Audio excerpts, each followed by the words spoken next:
haven't subscribed to the channel yet, subscribe now. We have new stories every day. Now, let's go. Old flames and new dangers. When you think you're out of the fire, it's usually just a sign you're walking into another one. That's how it all started for me, and looking back now, I should have known better. A few years ago, I was dating this girl named Hannah. We had a good thing going for a while, but eventually we decided to part ways. It wasn't some fiery breakup filled with drama, just one of those we're better off as friends situations. We stayed in touch after that, just the occasional call or text. Nothing serious. She moved on, got married to a decent guy, and even had a kid. Honestly, I was happy for her. We chat once in a while, catching up on life. She'd tell me about her marriage, and I'd give her updates about my wife, Allison, and our little world. Everything seemed pretty normal, until one day, during one of our conversations, she told me something that should have been a giant red flag. "So there's this guy at work," Hannah said, chuckling. "He's been hitting on me. It's ridiculous, really. He's married with kids." "Wow, that's something," I replied, raising an eyebrow, even though she couldn't see me through the phone. "You're not interested, right?" She laughed again, but it sounded a little too forced. "Of course not. I mean, come on, I'm married. It's just funny to see him try." Something about the way she said it, though, put me on edge. There was a hint of excitement in her voice, a flicker of curiosity that wasn't there before. But I brushed it off. I didn't want to get involved in her personal life like that. Still, I couldn't resist giving her a piece of advice. "Be careful, Hannah," I said, my tone serious now. "That's a road that leads nowhere good. You don't want to mess up your marriage over some guy at work, especially one who's married himself." She sighed. I know. You're right. It's just funny, that's all." We laughed it off, but deep down, I had a weird feeling about it. Call it intuition or whatever, but something felt off. 6 months later, I didn't think much more of that conversation until 6 months later when I decided to give her a call. It had been a while since we last talked, and I figured we could catch up. When she picked up the phone, her voice was different, quieter, almost nervous. "Hey, Hannah, long time no chat," I said casually. "How's everything going?" There was a pause. Then she sighed heavily. "Mark, there's something I need to tell you." My stomach tightened. "Okay, what's going on?" "I did something really stupid," she admitted, her voice shaky. "Remember that guy at work? The one I told you about? Well, I gave in. We started something." I sat there in silence, not sure if I heard her correctly. "Wait, what? You're having an affair?" "Yeah," she whispered. "It's been going on for a while now." I couldn't believe what I was hearing. I knew her husband, Greg. He was a good guy, a solid dude. He didn't deserve this. I had no idea how to respond. Part of me was furious, and the other part of me just felt sick. "Hannah, what the hell?" I finally blurted out. "You've got a family. You got a husband who loves you. How could you do this?" "I don't know," she said, her voice breaking. "It just happened. I didn't mean for it to go this far." I wanted to yell at her, to tell her how selfish and reckless she was being, but all I could think about was poor Greg. I couldn't keep this to myself, could I? He deserved to know. "I can't believe you, Hannah," I said, shaking my head.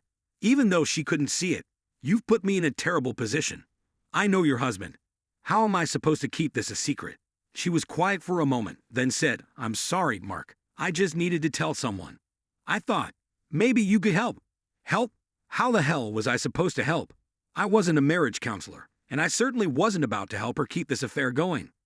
The dilemma. For the next few days, I couldn't stop thinking about it. I barely slept. Every time I saw Allison, I felt this guilt gnawing at me. I knew something horrible, and I was keeping it from everyone, including my wife. It wasn't long before I realized I couldn't live with myself if I didn't do something. So I made the call.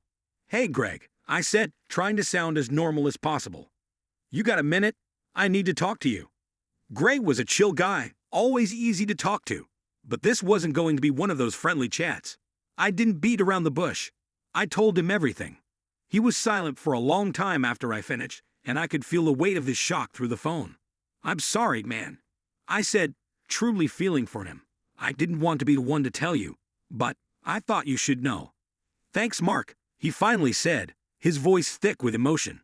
"I appreciate it." After that, things got real messy. Real fast, Greg confronted Hannah, and their marriage went into full meltdown mode. I distanced myself from the whole thing, trying to keep my head down and avoid any more drama. But of course, things didn't end there. The retaliation. A few days later, Allison came into the living room holding her phone, her face pale. "Mark," she said, her voice trembling, "why is your ex-girlfriend sending me photos of the two of you together?" My heart sank. "Wait, what?" Allison handed me her phone, and there they were, old photos of me and Hannah from back when we were dating. We were smiling, hugging, just your typical couple pics.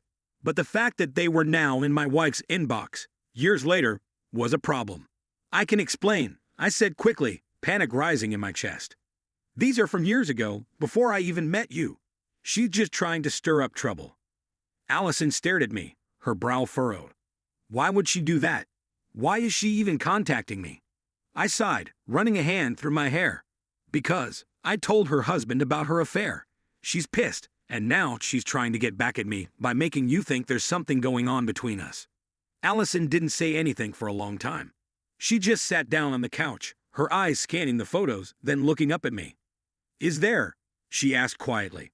"No. God, no," I said, sitting down beside her. "I swear, I haven't talked to her like that in years.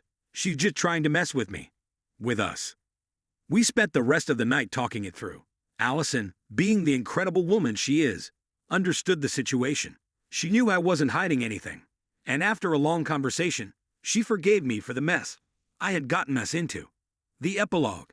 As for Hannah, I cut all ties with her. She tried reaching out a few more times, but I didn't respond. I had already caused enough damage by getting involved in her life, and I wasn't about to let her drag me or my marriage down any further. Word on the grapevine is that Hannah and Gray are headed for divorce. Honestly, I'm not surprised. You can't build a marriage on lies and deceit. Meanwhile, Allison and I are stronger than ever, and I learned a valuable lesson. Some fires are best left alone. Looking back, I'm glad I did the right thing, even if it came with a whole lot of drama. But hey, life's not always easy, and sometimes you have to navigate the flames to get to the other side. Comments from readers. Reader 1. Dude, you dodged a bullet. People like Hannah are toxic, and it's good you got her out of your life. Props to your wife for being so understanding. Reader 2. That's some heavy drama. But you did the right thing, even if it blew up in your face for a bit. Glad to hear things worked out with your wife. Reader 3. Hannah sounds like she was spiraling and trying to drag you down with her. Good thing you distanced yourself, and props to your wife for handling it like a champ. Reader 4. I feel for Greg, man. Hope he gets through it. But seriously, you got lucky with your wife. She sounds like she's got your back. 100%.